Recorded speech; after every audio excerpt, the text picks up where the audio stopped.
السلام عليكم ورحمة الله وبركاته. اللهم صل على سيدنا محمد. اللهم علمني بما تنفعني وانفعنا اللهم بما علمتني وزدني علما. الفيديو اللي فات اتكلمنا عن الداتا تايبس والفاريبل، واخر حاجة خدناها الكومباريزون اوبريتور. ان شاء الله النهاردة هنتكلم عن حاجة جديدة اسمها اللوجيكال اوبريتورز. يعني ايه اللوجيكال اوبريتورز؟ قالك عندنا 3 حاجات. اول حاجة الاند، نرمز لها بالعلامتين دول، علامتين الاند. بيقول لك ايه الشرط بتاعنا؟ both condition must be true. يعني ايه؟ خلينا نشوف عملي على طول. نفتح الفيجوال ستوديو. تمام، نعمل نيو بروجكت.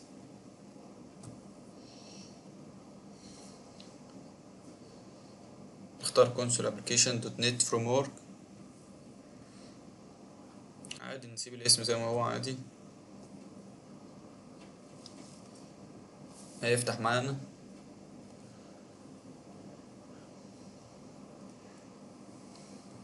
تمام، عندنا مثلا variable اسمه age، وده هنقول له equal 20.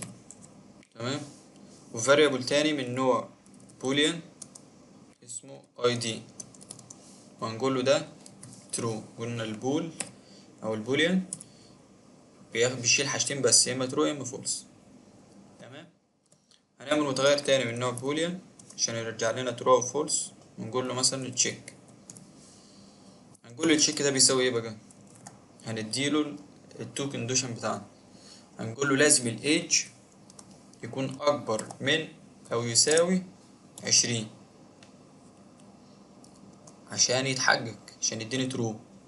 اند الاي دي يبقى موجود معايا، يبقى ترو. يبقى احنا عملنا ايه؟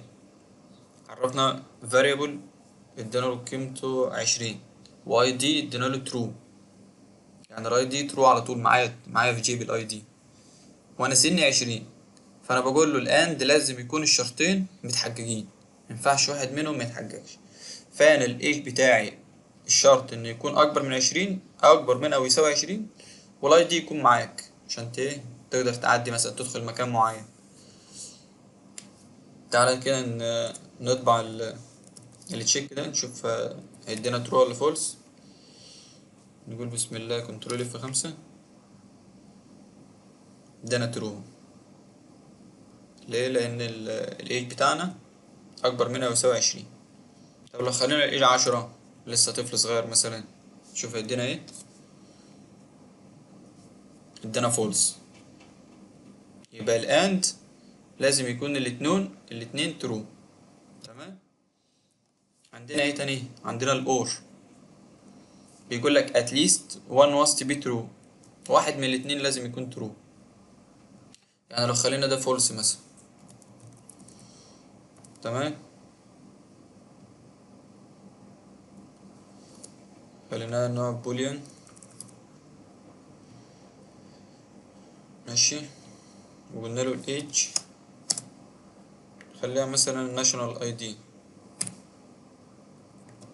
ده البطاقة يعني، ان اي دي. تمام،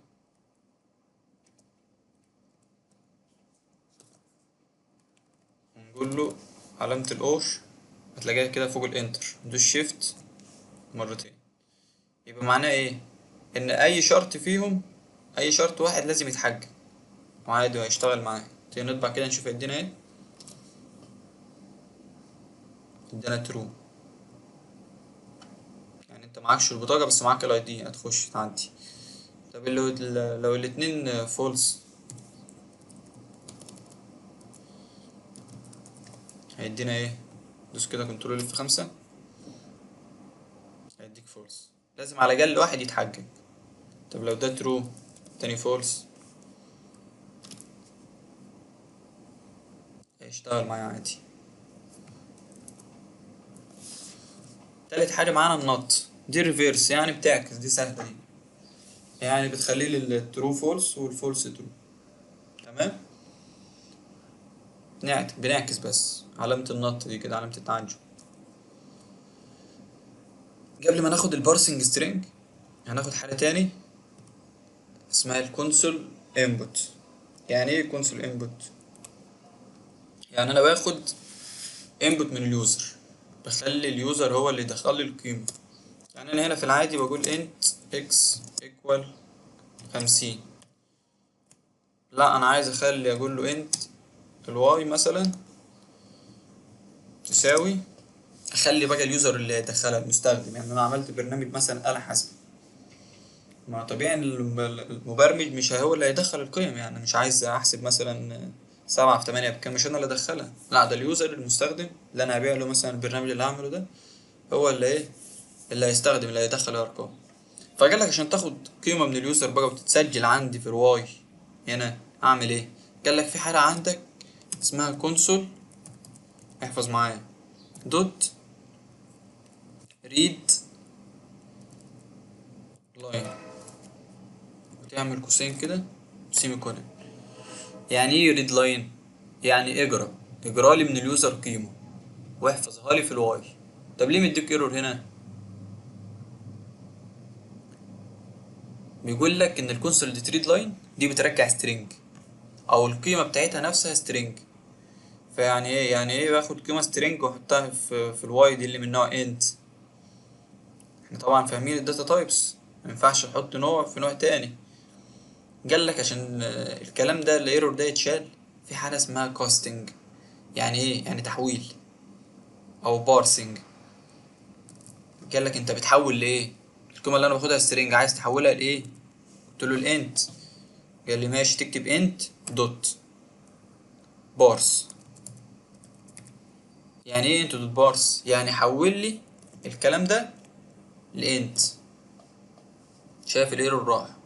يبقى انا القيمة اللي هاخدها سترينج هيحولها لي لانت بارس، يعني تحويل، هيحولها لي لانت. فلما كل ده يبقى انت اقدر احفظه في الواي.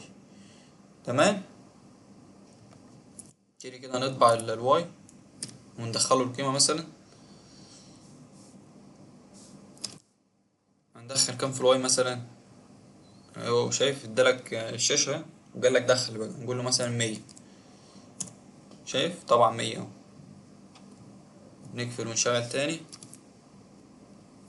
نقول له دخل لي، او احنا اللي هندخل، نقول له ندخل 60. طبعا 60. وصلت الفكرة؟ انا اللي بدخل القيمة.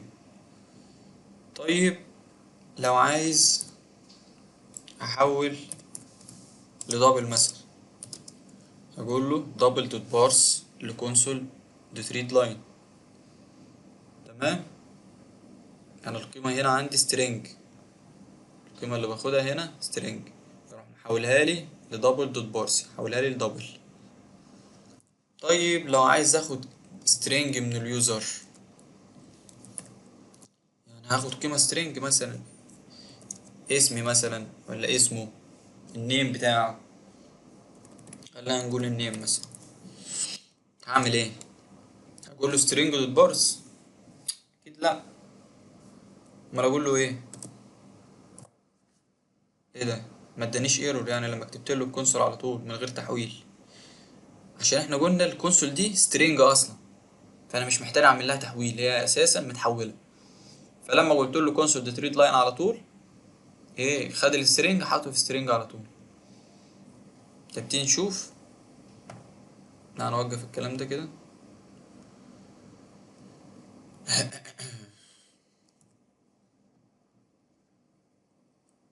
تمام. تعال نطبع النيم ده، كنترول اف 5. شايف بيقول لك دخل بقى، ندخل السترينج، نقول له النيم بتاعنا ايه، نقول له احمد حسن، انتر. شايف طبعا انا احمد حسن. وصلت الفكره؟ يبقى انا كده عرفت باخد ازاي انبوت من اليوزر. نرجع بقى نشوف البارسنج سترينج. يعني ايه اللي احنا لسه متكلمين عنه، اللي هو الانتو دوت بارس دبل دوت بارس. شايف السترينج عاملها من غير بارس. تمام. عرفنا التحويل، وعرفنا ازاي اخد انبوت من اليوزر. ازاي اعرض انبوت بقى اللي احنا بنكتبها دي؟ يعني احنا خدنا، هنمسح الكلام ده كده، خدنا الكونسول دوت ريد لاين. قال لك عندك حاجه تاني اسمها كونسول دوت رايت لاين. يعني ايه؟ يعني اطبع لي على الشاشه. وعندي حاجه تاني اسمها كونسول دوت رايت بس من غير لاين. يعني دي معناها ايه ودي معناها ايه؟ خلوها كده مثلا نكتب انت a بيكوال 50 وانت b بيكوال 30، وجيت قلت له هنا اطبع لي ال a وهنا اطبع لي ال b. فالمفروض ايه اللي يحصل هنا؟ الرايت دي بتطبع، يعني هتطبع لي ال50 ومش هتنزل سطر كده، لا هتفضل واقفة. عكس دي هتعمل ايه؟ هتطبع ال30 تنزل سطر، تنزل سطر جديد اسمها كونسول دوت رايت لاين. يعني اكتب وانزل سطر، هنا يكتب ويفضل واقف. طب تيجي نطبع كده نشوف المفروض هنا يطبع لي ايه الناتج بتاعي في الاخر ايه بقى. هيطبع ال30 ال50 وجنبها ال30 كده. تيجي نشوف، ندوس كنترول F5. شايف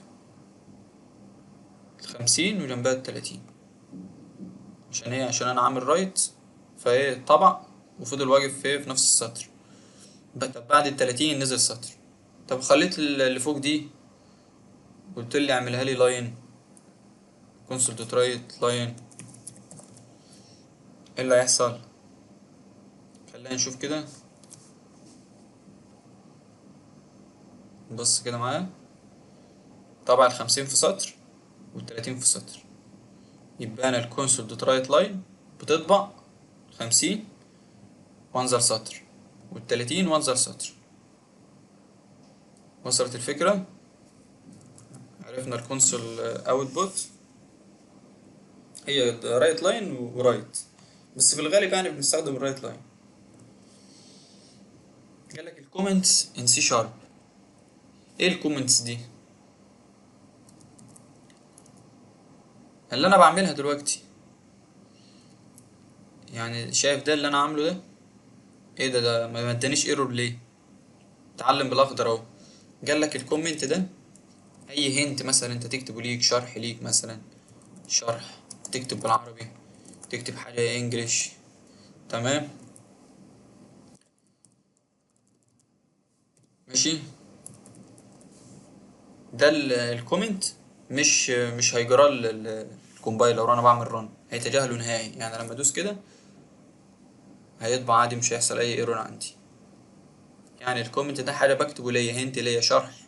انا بشرح مثلا كتبت سطر كود انت اكس مش عارف كام ماشي، وانا مش عارف الكلام ده بتاع ايه، فبكتب كده فوقيه في الكومنت، بعمل العلامتين دول واكتب ان الاكس دي مثلا، اقول له كده بالعربي، اقول له الاكس مثلا بتاعت العمر مثلا. شرح ليا انا بشرح لنفسي. فهمت الفكرة ازاي؟ طب لو عايز اعمل كذا سطر مثلا كومنت، مش سطر واحد، يعني انا سطر واحد بعمل كده واكتب اللي انا عايزه. طب لو كذا سطر، جالك تيجي هنا كده فوق وتعمل ايه؟ علامة السلاش دي وستار. شايف حدد لك كله بالاخضر، كل ده كومنت. طب لا انا عايز لحد هنا بس، قالك هتيجي تقفل بالقفلة ستار وكده. فايه حدد لك الجزء ده هو بس الكومنت. تمام. وبس كده خلصنا السيشن بتاعتنا النهارده عشان تكون خفيفة كده ولذيذة عليكم. واشوفكم السيشن الجاي ان شاء الله. السلام عليكم ورحمة الله وبركاته.